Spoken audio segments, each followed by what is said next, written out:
Je peux confirmer que le gouvernement a fait une demande d'aide financière à l'Union européenne. L'annonce du Premier ministre irlandais est tombée dimanche soir.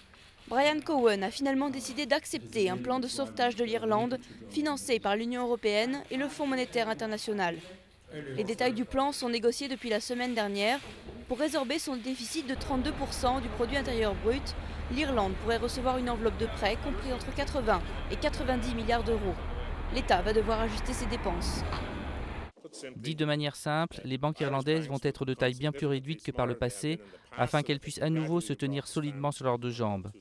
Le deuxième élément clé de cet accord est un programme de réduction de notre déficit budgétaire.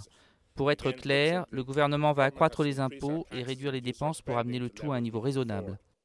La réaction au plan ne s'est pas fait attendre. Dès l'annonce, quelques personnes sont venues manifester devant les bâtiments officiels.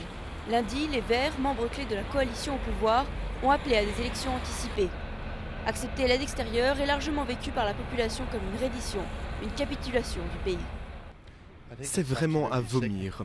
Nous n'avons pas eu de vrai gouvernement dans ce pays depuis environ 10 ans maintenant. Et ils nous ont vraiment mis à genoux. Le principal problème, c'est la mauvaise gouvernance.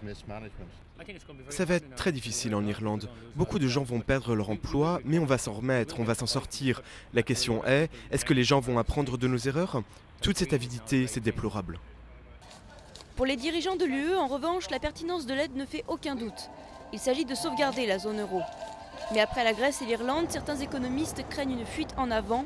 Le Portugal et l'Espagne sont pointés du doigt comme d'autres maillons faibles.